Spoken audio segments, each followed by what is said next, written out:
Video like जरूर कर लीजिए और ऐसे वीडियो लगातार फ्री में पाने के लिए चैनल को तुरंत सब्सक्राइब कर लीजिए और बेल आइकन को जरूर टैप कर लीजिए ताकि आगे भी सारे वीडियो आपको मिलते रहे। यूट्यूब में फॉलो करते हैं तो प्लीज ये वाला फ्री टेलीग्राम चैनल जरूर ज्वाइन कर लीजिएगा। सारे नोटिफिकेशन सारे अपडेट यहीं पे आते हैं, ध्यान रखिए। दोस्तों स्वागत है आपका CSAT प्रिपरेशन के इस यूट्यूब चैनल पर। आज की इस वीडियो में हम लोग ROARO री एग्जाम के लिए रीजनिंग के एक महत्वपूर्ण प्रैक्टिस सेट का डिस्कशन करेंगे। इससे पहले भी हम लोगों ने कई प्रैक्टिस सेट किया हुआ है, अगर आपने नहीं देखा है तो आप प्ले लिस्ट में जाकर जरूर देखिएगा। यह सीरीज ROARO के लिए फायदेमंद होने वाली, साथ ही साथ अन्य प्रतियोगी परीक्षाओं के लिए भी समान रूप से उपयोगी है। तो अब बढ़ते हैं अपने प्रश्नों की ओर। देखिए साथियों, यहाँ पर एक ज़रूरी सूचना है कि अगर आप टीम के पेड कोर्सेज को ज्वाइन करना चाहते हैं तो अभी 15% का डिस्काउंट ऑफर चल रहा है। अब ऑफर के तहत किसी भी कोर्स को ज्वाइन कर सकते हैं, जिसके लिए आप इनमें से किसी भी नंबर पर कॉल या व्हाट्सएप कर कोर्स के बारे में जानकारी प्राप्त कर सकते हैं। अब बढ़ते हैं प्रश्नों पर। देखिए यहाँ पर पहला प्रश्न दिया है, दिए गए विकल्पों में से उस सेट का चयन करें जिसमें दी गई संख्याएं ठीक उसी तरह से संबंधित हैं जैसे कि प्रश्न में उपस्थित संख्याएं आपस में संबंधित है। देखिए प्रश्न की संख्या कुछ इस प्रकार है, 13, 17 और 442। यहाँ पर 4 विकल्प दिए, आपको बताना है कौन सा विकल्प इसी प्रकार संबंधित होगा। देखिए 13 और 17 इसका अगर आप गुणा कराएंगे तो आपको मिलेगा 221।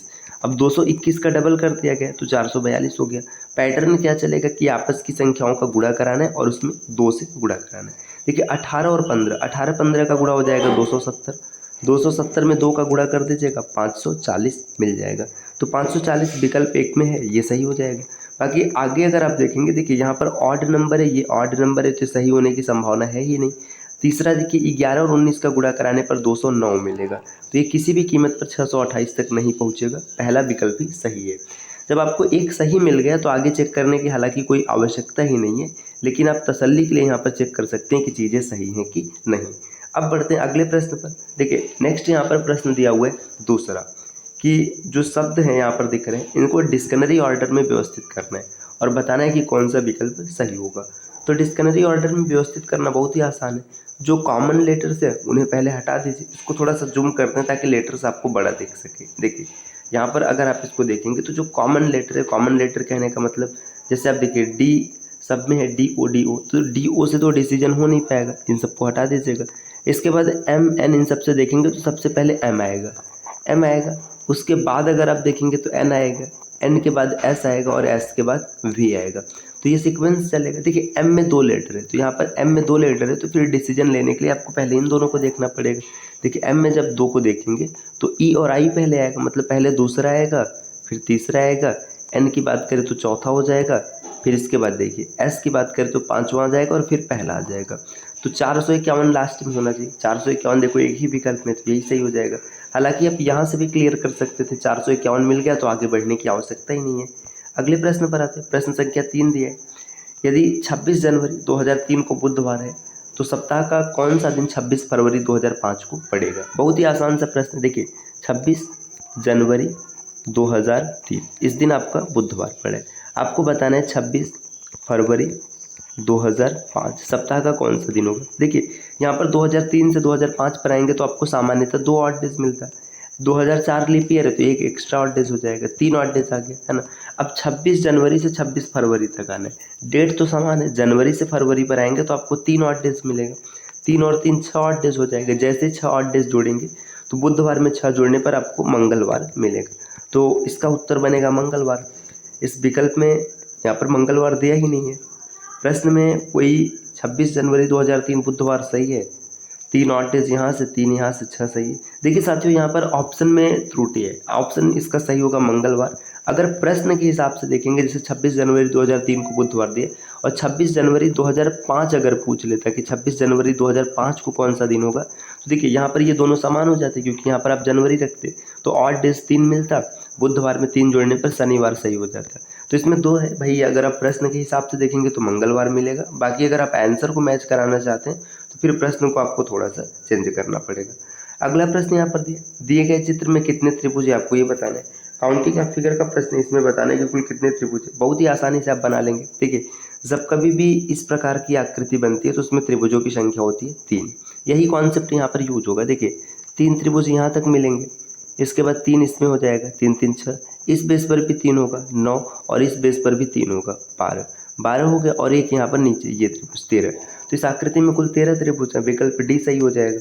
अगले प्रश्न पर आते हैं। प्रश्न संख्या 5 यहाँ पर दिए कि निम्नलिखित संख्या श्रृंखला में या जो श्रृंखला में इसमें प्रश्न चिन्ह को प्रतिस्थापित करने वाले विकल्प के बारे में बताइए कि कौन सा ऐसा ऑप्शन होगा जो क्वेश्चन मार्क को रिप्लेस कर देगा। बहुत ही आसान सा प्रश्न। देखिए डिफरेंस देखिएगा, 65 और 5 70, 70 और 10 80, 80 और 15 95, यहाँ पर 20 हुआ है। तो देखिए 5 10 15 20, तो अगला 25 हो जाएगा। 115 में अगर आप 25 जोड़ेंगे तो 115 और 25 कितना हो जाएगा, 140 हो जाएगा। 140 जैसे ही आप देखेंगे तो 140 आपके प्रश्न का उत्तर बनेगा। क्रॉस चेक कर लेते हैं 140 सही है कि नहीं। 140 में 30 जोड़ दीजिएगा 170 आएगा। तो विकल्प सी इस प्रश्न का उत्तर बनेगा। अगले प्रश्न पर आते हैं। देखिए सेम इसी प्रकार का प्रश्न, यहाँ पर भी नंबर्स का खेल है। आप इसको एनालाइज कीजिएगा, चेक कीजिएगा और क्या उत्तर होगा बताइएगा।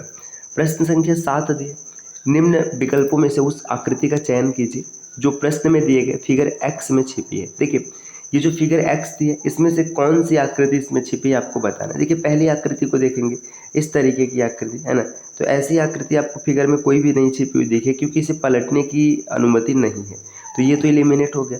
दूसरे की बात करेंगे, ये भी आपको नहीं मिलेगा। तीसरी आकृति को ध्यान से देखिएगा। देखिए यहाँ पर मैं फिगर में ही बना रहा हूँ। देखिए ये रहा, ये इस प्रकार से बना। देखिए ये पूरा ये बाहर का शेप बन गया। इसके बाद एक लाइन यहाँ पर है, एक लाइन यहाँ पर हो गया है ना, और ये पूरा एरो वाला लाइन हो गया और ये सीधी रेखा। तो आप देखिएगा ये विकल्प सी दिख रहा है, तो यही इस प्रश्न का उत्तर बनेगा। अगले प्रश्न पर आते हैं। प्रश्न संख्या 8 दिए गए विकल्प में से तीसरे अक्षर समूह से संबंधित उस विकल्प का चयन कीजिए जो संबंध पहले और दूसरे अक्षर समूह के बीच है, वही संबंध तीसरे और चौथे अक्षर समूह के बीच होना चाहिए। के आर जेड के बीच जो संबंध है एच ओ डब्ल्यू से, वही संबंध सी यू एक्स का किससे होगा। प्लेस वैल्यू लिखिए, तुरंत आंसर मिलेगा। के की प्लेस वैल्यू 11, आर के लिए 18 और जेड के लिए 26। अब अगर यहाँ पर देखेंगे तो एच के लिए 8, ओ के लिए 15 और डब्ल्यू के लिए 23। -3 का पैटर्न चल रहा है, -3 किया जा रहा है, तो सी में से -3 करेंगे तो आपको जेड मिल जाएगा। यू में से -3 करने पर आर मिलेगा। देखिए जेड आर यहाँ पर है, आगे मत चेक कीजिए क्योंकि आपका आंसर मिल चुका है। अगला प्रश्न है, नागालैंड का संबंध कोहिमा से है, उसी प्रकार असम का संबंध। भाई नागालैंड की राजधानी कोहिमा है, तो असम की राजधानी दिसपुर हो जाएगा। विकल्प ए इस प्रश्न का उत्तर बन जाएगा। अगले प्रश्न पर आते हैं। प्रश्न संख्या 10 दिया है, निम्नलिखित आकृति प्रश्न श्रृंखला में प्रश्न चिन्ह को बदलने के लिए कौन सा विकल्प आपको यहाँ पर रखना पड़ेगा। आपको बताना है कि कौन सा विकल्प रखेंगे। देखिए पहले यहाँ पर इसमें 3 आकृतियाँ दी गई थी, यहाँ पर 2 है, यहाँ पर 3 है, तो आगे भी 2 ही आएगा। इसका मतलब है विकल्प ए और विकल्प बी इसका उत्तर नहीं हो सकता। अब या तो सी सही होगा या तो डी सही होगा। देखिए यहाँ पर जो दोनों आकृतियाँ हैं ये दोनों एक साइड है, तो इसमें भी जो होगा दोनों एक साइड ही होगा। ऊपर का ऊपर है तो नीचे का नीचे होगा। अब यहाँ पर देखिए इसमें अलग अलग हो गया तो एलिमिनेट हो गया। विकल्प डी इस प्रश्न सी इस प्रश्न का उत्तर बन जाएगा। नेक्स्ट प्रश्न संख्या 11 को देखते हैं। आपको बताना है एक कोड भाषा में ब्यूटी को कुछ इस प्रकार से लिखा गया है, तो आपको बताना है मार्टिर को कैसे लिखा जाएगा। देखिए ब्यूटी की मैं प्लेस वैल्यू देखिए 2, 5, 1, 21, 20 और 25। आगे इसका देखिएगा यहाँ पर 26, फिर इसके बाद नेक्स्ट देखेंगे तो 21 हो जाएगा, फिर 22 हो जाएगा, फिर 2 हो गया, 2 के बाद यहाँ पर 6 हो गया और 6 के बाद 3। देखिए क्या चल रहा है, क्रॉस चल रहा है, +1 +1 +1 +1 +1 +1, ये पैटर्न चल रहा है। तो +1 किया जा रहा है क्रॉस में। तो देखिए आर से आगे बढ़ेंगे तो एस मिल जाएगा, है ना। इसके बाद वाई से आगे बढ़ेंगे तो जेड मिलेगा, एस जेड विकल्प 2 में ही है, इसी में से कोई एक उत्तर बनेगा। फिर देखिए टी से आगे बढ़ेंगे तो आप लिखेंगे यू, आर का क्यू हो जाएगा, ए का बी हो जाएगा और एम का एन हो जाएगा। तो देखिए बी यहाँ पर दिख रहा है, यही उत्तर बनेगा। इसको ये भी एलिमिनेट हो गया था। अगले प्रश्न पर आते हैं। प्रश्न संख्या 12 दिए, निम्नलिखित प्रश्न में दी गई सीट को मोड़कर एक घन का निर्माण किया गया, उस घन में कौन कौन सी संख्याएं एक दूसरे के विपरीत होंगी। देखिए जब भी किसी सीट को या ओपन डाइस को क्लोज डाइस में परिवर्तित किया जाता है तो नियम बड़ा ही आसान है। जो अल्टरनेट फेसेस है वही एक दूसरे के अपोजिट बनेंगे। जैसे 2 के अपोजिट 3 हो जाएगा, ठीक, 1 के अपोजिट 4 हो जाएगा। अब जो बच रहा है वही अपोजिट होगा। देखिए 2 और 3 अपोजिट है, 1 और 4 अपोजिट है, 5 और 6 अपोजिट है। इसमें देख लीजिएगा 2 और 3 यही उत्तर बन जाएगा। आगे देखिए 1 और 6 नहीं होगा, 1 और 5 भी नहीं होगा, 6 और 3 भी नहीं होगा। आसानी से आप कर पाएंगे। आगे बढ़ते हैं, अगले प्रश्न को देखते हैं। प्रश्न संख्या 13 दिया है, निम्नलिखित प्रश्न में दी गई आकृति को मोड़ने का क्रम यहाँ पर दिखाया गया है। अब आपको बताना है कि इसको जब खोलेंगे तो फिर कैसी आकृति बनेगी। अब बहुत ही आसान सा ये प्रश्न बनेगा, है ना। देखिए यहाँ पर ये हिंदी में थोड़ा सा कटा हुआ है, इंग्लिश के माध्यम से आप देख लीजिएगा। देखिए इसको थोड़ा सा जूम करते हैं ताकि आप आसानी से समझ पाएँ। देखिए यहाँ पर अगर आप देखेंगे तो ये एक ट्रायंगल दिख रहा होगा, हल्का सा ब्लर है यहाँ पर, और ये एक पेंटागन दिख रहा है, ऐसा बना हुआ है। देखिए यहाँ पे मैं साइड में बना दे रहा हूँ, एक ट्रायंगल है और एक ऐसा पेंटागन दिख रहा है। ये पेंटागन कैसा बन रहा है, ये बन रहा है, ठीक। ये देखिए ऐसा है। अब इसको जब ऐसे ऊपर खींचेंगे तो ऊपर क्या होगा, पेंटागन ऐसे ऊपर चला जाएगा, है ना। पेंटागन इस रूप में ऐसे ऊपर चला जाएगा, और पेंटागन के बाद ट्रायंगल भी क्या होगा, ट्रायंगल यहाँ पर ऐसे पलट जाएगा तो ऐसा ट्रायंगल बन जाएगा। ये एक बार ऐसे ऊपर खोलने में होगा, फिर जब इसको साइड में ऐसे खोलेंगे तो यही आकृति रिपीट कर जाएगी। देखिए ऐसी आकृति फिर से रिपीट कर जाएगी। पेंटागन का फेस अपोजिट अपोजिट होगा और ट्रायंगल का भी होगा। इसमें देखो पेंटागन और पेंटागन दोनों एक जैसा, गलत हो गया। इसमें अपोजिट है और ट्रायंगल भी अपोजिट है, 2 और 2 4 है, तो यही इसका सही उत्तर बन जाएगा। देखिए सी में क्या कमी, ये देखिए ट्रायंगल एक उल्टा एक सीधा है, ठीक है, और डी में सब एक तरफ है, तो इस वजह से आपका उत्तर बी बनेगा। अगले प्रश्न पर आते हैं। प्रश्न संख्या 14 दिया, निश्चित कोड भाषा में रिक्वायर को 100 लिखा जाता है, तो आपको बताना है कि अरेंज को कैसे लिखेंगे। बहुत ही आसान सा प्रश्न है। अब देखिए यहाँ पे रिक्वायर को 100 लिखा गया है, या तो प्लेस वैल्यू का सम होगा, या तो रिवर्स प्लेस वैल्यू का सम होगा, या फिर कुछ और डेटा जोड़ा गया होगा। पहले प्लेस वैल्यू जोड़ के देखते हैं। देखिए आर की प्लेस वैल्यू 18, ई के लिए 5, क्यू का 17, यू का 21, आई के लिए 9, आर के लिए 18 और ई के लिए 5। इन सबको जोड़िए। देखिए 18 5 23, 23 और 17 40, 40 और 30 70, 70 और यहाँ पर देखेंगे 23 तो 93, 93 आ रहा है। 93 को 100 कैसे लिखा गया, इसमें 7 लेटर है तो 7 जोड़ दिया गया, 100 आ गया। अब इसी तरीके से बात करेंगे अरेंज के लिए। ए की प्लेस वैल्यू 1, आर की प्लेस वैल्यू 18, फिर से 18, फिर से 1, एन की प्लेस वैल्यू अगर हम लोग देखेंगे तो एन के लिए आपको 14 मिलेगा, जी के लिए 7 और ई के लिए 5। इसको जोड़ते हैं। 18 और 18 36, एक 37 और एक 38। 38 में 14 जोड़िएगा, 38 में 14 जोड़ने पर 52 मिलेगा।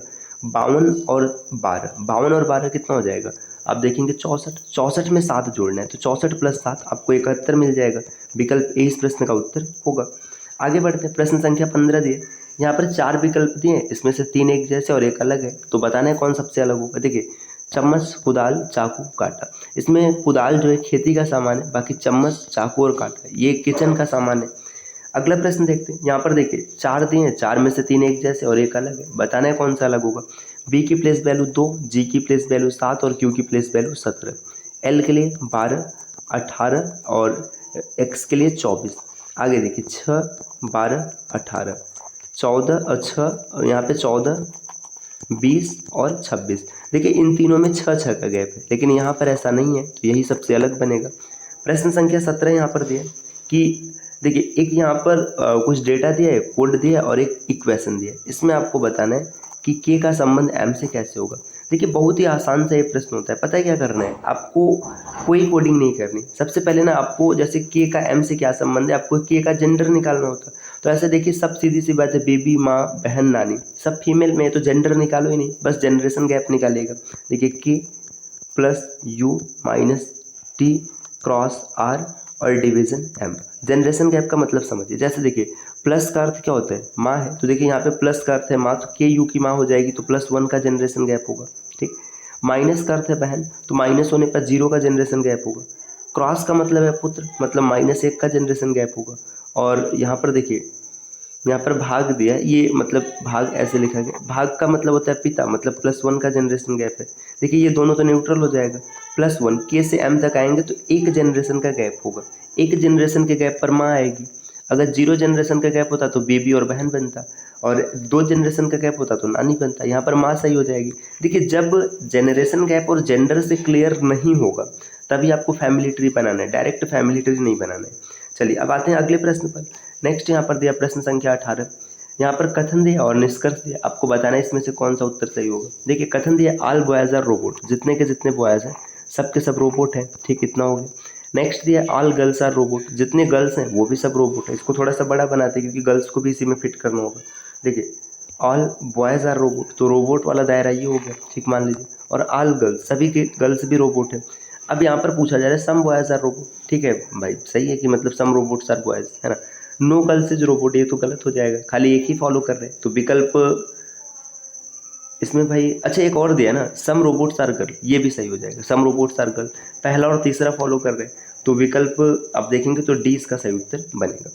प्रश्न 19 को देखते हैं। 19 यहाँ पर दिया है कि विषम की पहचान करनी है आपको, आपको बताना है कि इसमें से कौन सा विषम होगा। देखिए अगर विषम की पहचान करनी है बहुत ही आसान है, 196, 256, 169 और 144। देखिए ये किसका स्क्वायर है, 14 का स्क्वायर, ये 16 का स्क्वायर, ये 13 का स्क्वायर और ये 12 का स्क्वायर। तो जो 169 है ये ऑड नंबर का स्क्वायर है, यही सबसे अलग होगा।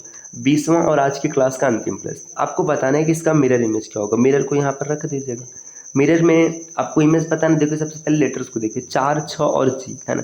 तो अगर देखेंगे 4 यहाँ पर, 6 और जी, ठीक है, पहले में यहाँ पर सही है, दूसरे में भी सही है। देखिए तीसरा एलिमिनेट हो गया क्योंकि इसमें जी को उल्टा लिखा गया।